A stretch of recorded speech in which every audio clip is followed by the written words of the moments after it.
Yes.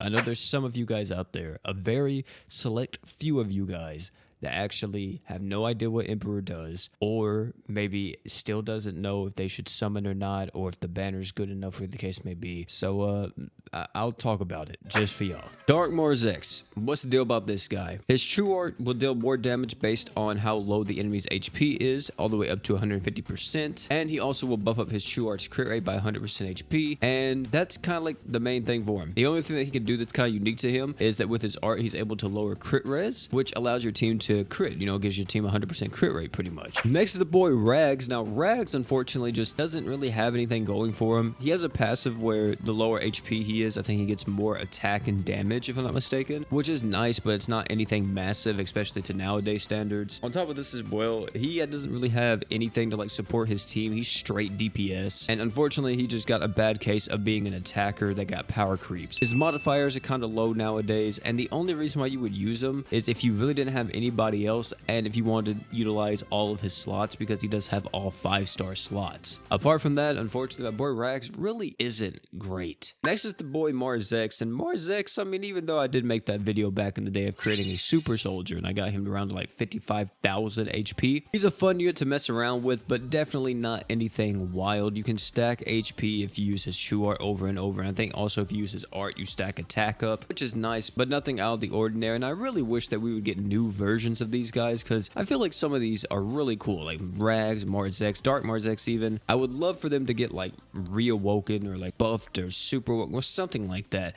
and give us like new versions of them, because I feel like they deserve an actual good unit. And finally we have Dark Cilia. Dark Cilia is actually the second best unit on this banner, being able to ramp up in terms of damage and giving yourself a ton of art gauge as well if you have her fully stacked. The only bad part about Dark Cilia is that she's mainly a ramping damage dealer. The only other thing that she has going for her is that she was used in some nuke compositions, because you could use her art that buffed up everybody's arts damage, and then you could use her for her slots and then run like some pretty strong equips in that setting. But for the most part, you're only using her whenever you need to do actual big deeps to some bosses, and nowadays, you don't really need ramping damage dealers. Like, we have a few good ones currently in the game, but I feel like for the most part, there's a lot of damage dealers that just have so much like DPS right out the gate that it's kind of, you know what I mean? It's whatever. But yeah, she's still a phenomenal unit. If you actually wind up getting her, she's insanely good, and highly recommend, like, you know, investing into her. If you don't have like any type of in-game attacker or don't have any other stacking damage dealer, she's a great one to have starting out with. Make sure you get her true weapon though. Her true weapon is extremely good on her. And then finally, we have the boy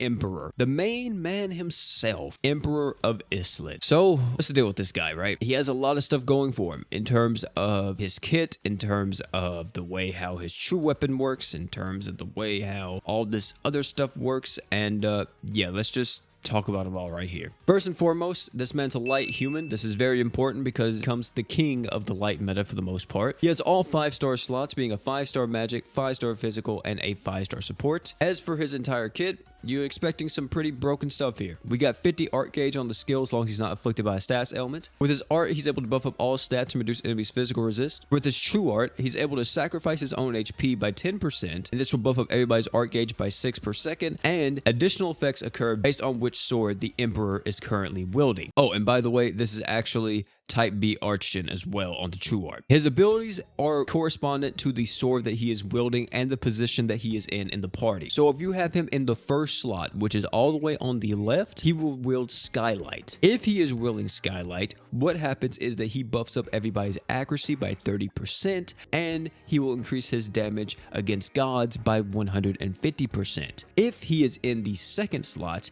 he will be holding Granvius. If he is holding Granvius, he will give everybody 20% damage resist, and he will get an increased damage to humans by 150%. And then finally, if he is in the third slot, he will have Darkbringer, which will give you 50% attack up and also 150% damage to demons. And if he is in the last slot of the team, what happens is he actually will rotate between all of his swords, starting with Skylight, then Granvius, and then finally Darkbringer, and then of course repeating all the way back to Skylight. Skylight. And that's it for his kit, but I feel like with Emperor, you can't talk about his kit unless we also bring up his true weapons as well. Emperor has 3 true weapons, by the way. True Skylight, True Granvius, True Darkbringer. True Skylight will decrease the enemy's light resist by 30%, and when the user is light, you increase your own damage by 50%. This also has a passive of increasing your accuracy by 30% and increases your chance of evading magic attacks by 10%. Next is True Granvius. This is 5-star support. If it's equipped by the Emperor, he will get 30% stats, and he also increases damage by 20% to enemies in break. As for his actual skill, it increases all allies' R gauge by 3 per second and increases human units damage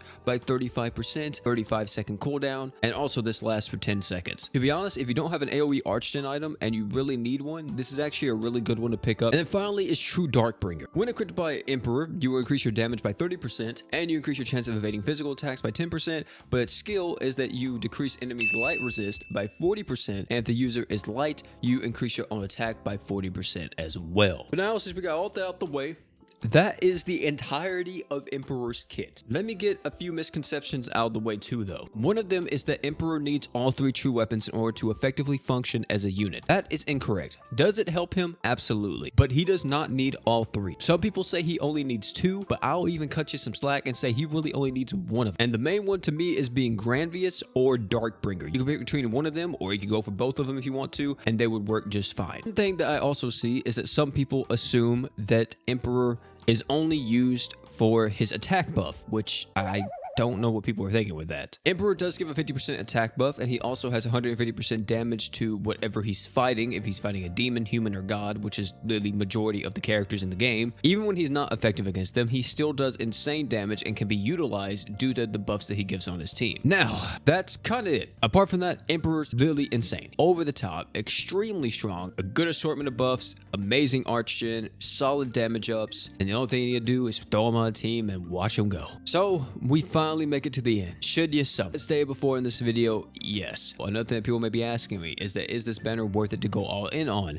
And it depends on how much you value Emperor yourself. And if you've been saving for a long time, I would say yes, you should probably do this because it is what it is. I see some people saying that, oh, I'm going to wait for the next big thing. I want to wait for the next big thing. But here's the thing with that philosophy that I think is extremely flawed and just stupid at the end of the day. If you are constantly waiting for the next big thing and you're actually not taking action for the thing that is present in front of you, then what's going to happen is that it becomes an endless cycle if you are constantly waiting and not actually taking action for whatever you want to go for. If you like Emperor and you want him and you've been waiting for him for a long time, why don't you summon for him? There's no real reason for you to wait unless you are skeptical and you are fearing that War God Fair is going to be coming out, next month or a month after that, and you want him more so than Emperor, then hey, it's your call. But for everybody else, I would say screw it. I'm going to be going out on Emperor. A lot of the peeps I know is going to be going hard on Emperor. I'm definitely going to make sure I try to pick him up because he is an insanely strong unit. That's going to be it for this video, man. Thank you all for coming out. It's been your boy P. For everybody that is going to be summoning for Emperor later tonight or tomorrow, whenever, I wish you all the best of luck. I will be doing a summon video, so if you guys want to look out for that, hey man, you already know what to do. Thank you all again for coming out. It's been your boy P. And last but not least, you guys already know, don't forget to drink water.